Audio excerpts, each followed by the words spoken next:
All right, welcome back to the Dental Domination Podcast. I'm super excited to be here today. My name is Dan Bryan.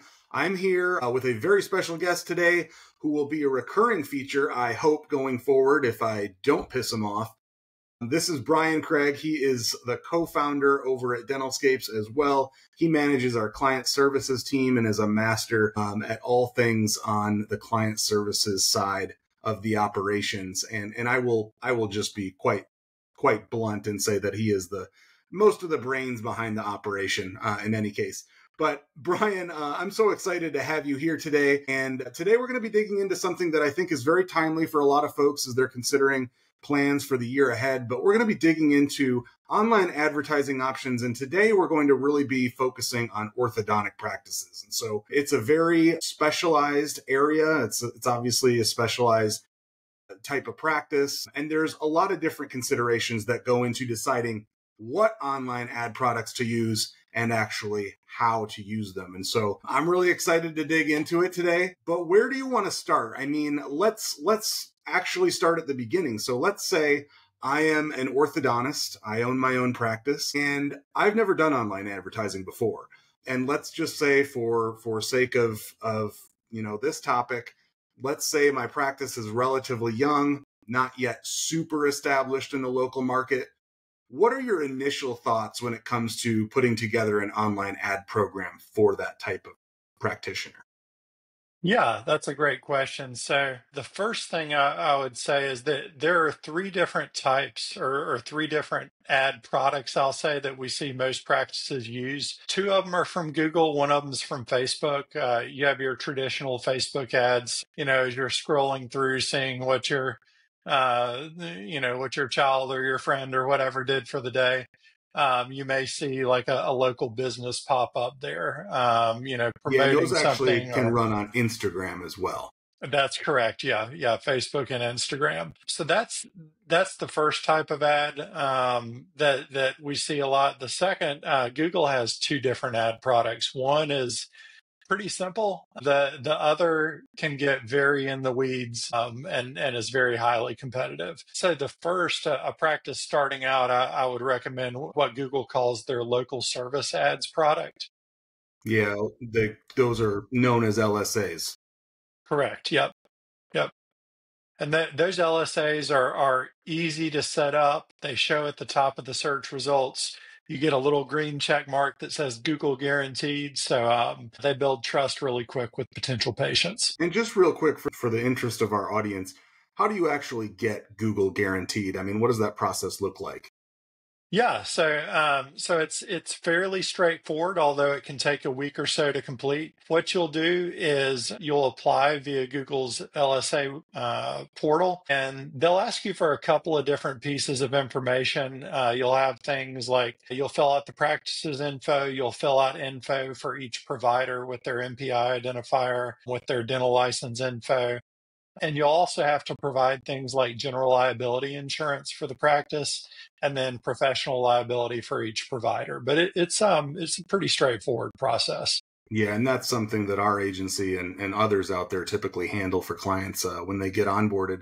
You know, you and I have been talking about LSAs for a long time, and I remember, probably well over a year ago, we did an online training on that, and I'm actually going to put a link to that in the show notes here. But, you personally, what do you like most about LSAs and especially for orthodontic practices? What's most appealing about that ad product for you? Yeah, I think the most appealing thing for LSAs, in my opinion, is their simplicity. Mm-hmm. They're fairly easy to get up and running. You don't have the complexity of bidding on keywords. You don't have the complexity of landing pages. It's really straightforward, and you either get those potential patients via a phone call Mm-hmm. or via like text message via messaging. So it's a lot easier for most practices to field phone calls than it is for text messages, especially starting out.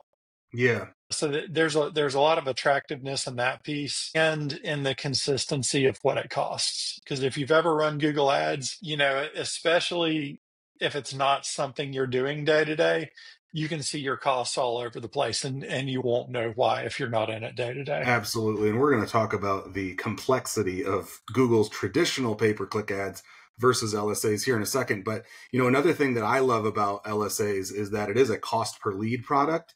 Hmm. And, by that, I just mean, you only pay when a qualified patient calls or messages the practice. And so that's very different from Google's, traditional and sort of flagship ad product, which is pay-per-click or PPC, where you are paying, like you said, you're bidding on specific keywords and you pay when that person clicks with no guarantee that they're going to end up, converting into a phone call. And so I really like that about the LSAs. I think it's really nice. And like you said, it is easier from that standpoint, and a little bit more economical in terms of managing costs. So I think, and maybe a little bit more predictable even in terms of Sure. what you spend and what you get. So, typically in most markets, you and I are able to provide clients with an estimate of what they're going to pay per phone call or message and what they're going to ultimately pay based on their conversion rate per new patient.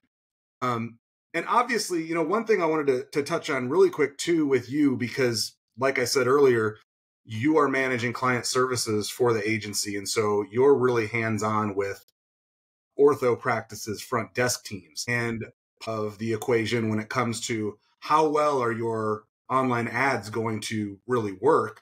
Marketers, we as an agency can only deliver the qualified leads. It's really up to the Right. front desk team to convert them into that actual appointment. So what are some of the things that you're typically looking for when it comes to handling those calls coming in and following up with the ones that maybe don't immediately connect?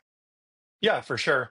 So one of the big things with LSAs is, and this isn't necessarily the case with traditional ads. I could argue down the line that both are applicable. Picking up the phone, it not going to a voicemail during the business day. Picking up the phone and a timely response to messages are actually a ranking factor for Google's local service ads. Yeah. So, if your practice is letting those leads go to voicemail, you're going to be showing up lower in the results over time Yeah, and because we Google, on our end we're wincing. right? Yeah, because ultimately, yes, Google wants to make tons and tons of money, but how do they do that? In theory, they do that by providing a good, reliable experience for visitors and searchers. So those quality signals, like picking up the phone, responding quickly to messages, those tell Google, hey, my practice is going to be better serving clients. Clients are going to be happier. That means searchers are going to be happier with what they found via Google. So, those are actually ranking metrics for LSAs, and that's something that we make sure to over communicate Super important. to practices.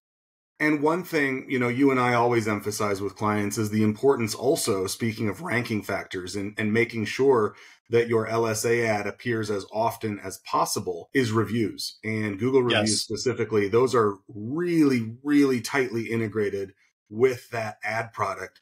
What can you tell listeners about that? And what are some of the things that you really look for and strive to do in managing those LSAs with respect to reviews? Yeah. So you're absolutely right, Dan, that reviews, I mean, if there's one thing that practices could do to increase the results from their marketing, it's reviews. Yeah. It used to be that LSA reviews and Google Business Profile reviews were separate. They're unifying those in January. So getting reviews for your practice on Google, those 5-star reviews, is going to help you in the LSA ranking, like you just mentioned. Yeah. It's also going to help you a ton in your organic map ranking. So, this is the one thing you can do that's really going to give you a boost on both sides of the equation. Yeah. And that just goes to, again, support something we've talked a lot about on this podcast and in some of our trainings previously. If you don't already have it, those listening, and I'm pretty confident that most practices do in some way, shape, or form now. But if you don't already have it, make sure you've integrated some kind of automated review request system that can consistently generate those 5-star Google reviews. Super important, as Brian just said, not just for reputation management and, establishing credibility and trust, but also ensuring that your LSA advertisements actually are prioritized by Google and show up. And it also just makes you look better. So yeah, definitely important. Anything else though that folks should know about LSAs as orthodontic practice owners specifically? Are there specific services that you can set those ads up for? Yeah. So you can get more granular than orthodontist in the console. Google has 16 different kind of sub-services, I will call them, that you can turn on and off depending on if there are specific types of cases that you're looking for. Yeah, So they've got stuff like braces, TMJ treatment, retainers, clear aligners. There are a number of different categories within there you can turn on and off. yeah. So if you say, hey, I'm just looking for Invisalign or Sure Smile cases, whatever it is, you can turn off 15 of them and leave on clear aligners, and get really granular in the types of new patients that you're bringing Yeah, and in. based on your competitors, I mean, the cost that you pay per lead, again, this is a cost per lead product, is going to vary based on those services that you're going after. Because Yeah, obviously, a full course of Invisalign is going to be much higher value than a single retainer. So correct. yeah, absolutely. Now, the other thing that I think is really interesting and is sort of a nice transition as we want to talk about traditional Google pay-per-click ads is that, in online marketing, you and I always talk about it. One of the primary goals and one of the best ways to capture the most leads possible and in turn generate more appointments and grow your revenue is to own as much digital real estate as possible. And so when we talk Yeah, about, your online real estate, we're primarily talking about the Google search results page, and you want to own as much of that. You want to as possible. You want to be in the map pack, as we call it, or the local pack, sometimes call it. So those are those top 3 prioritized search positions that show up sort of next to a map with a click to call button and all of that. But you can also own more real estate by engaging with these online ad products, these Google products like LSAs, that we've been talking about, and also like pay-per-click advertisements, which actually appear below the LSAs, but are also prioritized above other organic search rankings. And so that's also super important. And I just wanted to say, as we transition into that, I think for, maybe ortho practices that have scaled beyond the startup phase or a little bit more established, it is always worth considering both ad products on Google simply so that you can own the most real estate possible. And, to that end, I just wanted to make sure that our listeners were aware you can run Google local services ads or LSAs alongside Google PPC ads. And we found that to be a pretty effective solution for, again, those practices that are a little bit more established, maybe or definitely have a little bit more ad budget, to spend each month. But it's another option out there. But I've kind of put the cart before the horse. So what do you want to say? What do you want to communicate to ortho practice owners about traditional Google pay-per-click ads, and how have they changed over time? Yeah, so I think the main thing that I would point out about traditional Google ads is if it's not something that you do as your job, if it's not something that you're in the platform seeing a ton of different campaigns and seeing what other folks are doing, what's working and what's not, it's very, very easy to set money on fire in traditional Google ads. And things like smart campaigns and AI recommendations that Google's implementing, for the most part, the only thing those do is help you part with your money more Spend your easily. money faster. That's right. That's right. You'll notice every one of those recommendations results in more spend. Yeah, while often, as we've noticed, while getting worse results.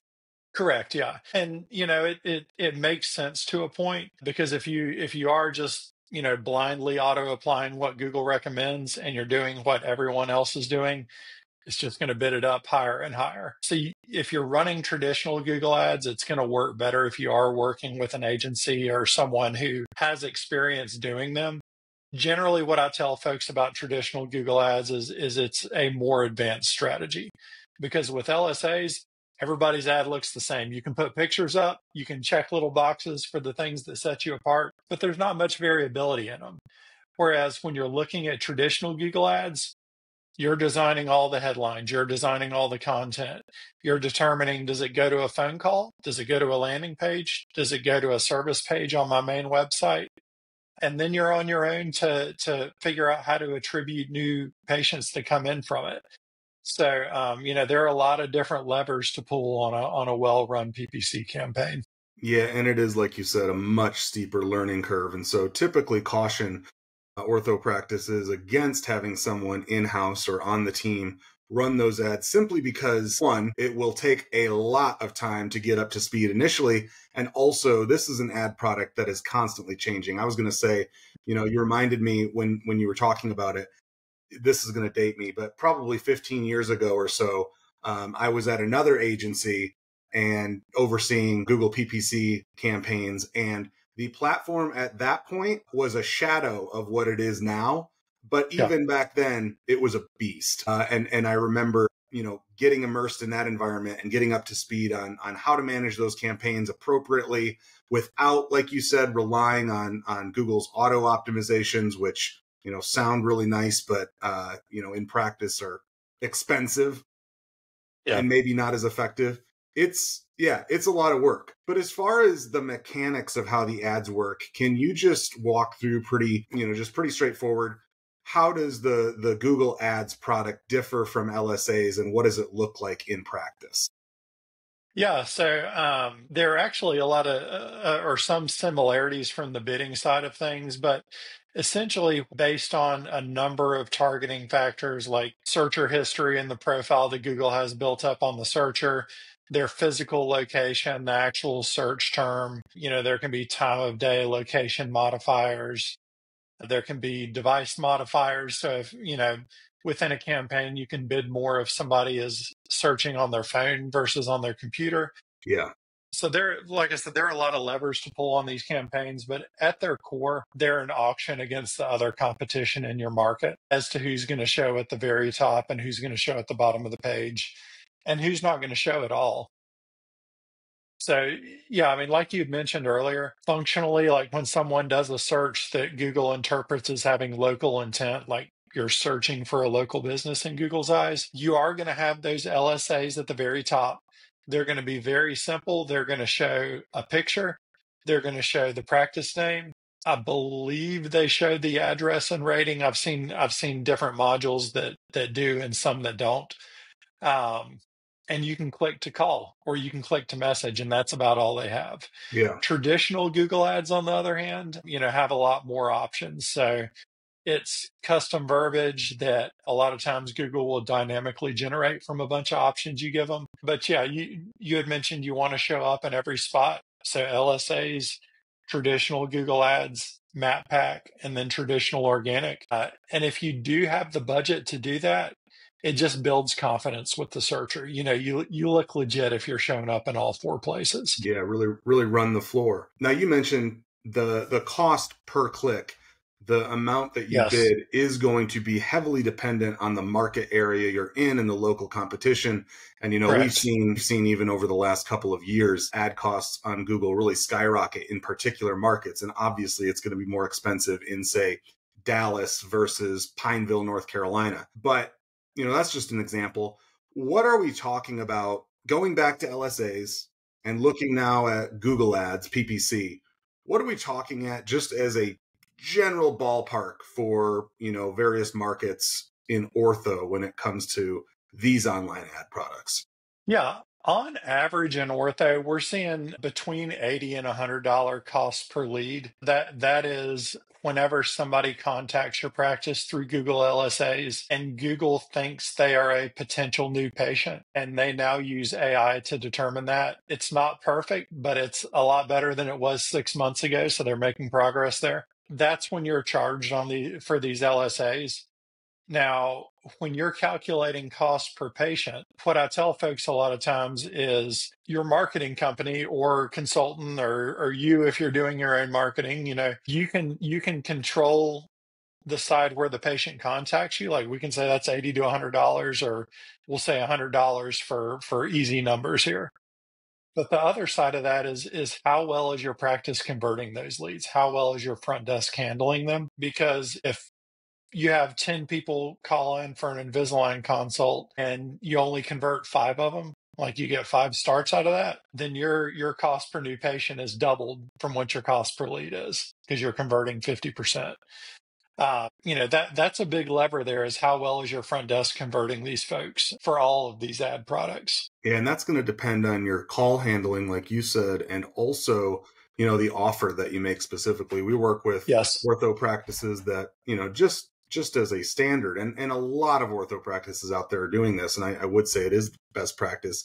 They're not only booking the appointment, but they're essentially inviting the potential patient in for a free digital x-ray, an exam, 100%. that kind of thing. And so, anything that you can do to position the value up front at zero risk to the patient is going to go a long way in terms of boosting that conversion rate. And when we talk about conversion rate too, I get a lot of questions in calls with clients and potential clients about what that looks like. And it really varies by the practice, and you can have super high converting practices, ortho practices that are, converting 80% of qualified phone calls into appointments, and that's phenomenal. Generally looking at, something closer to, for ortho, 65, 70% as Yep. sort of a healthy indicator of conversion right there. But yeah, totally agree with you.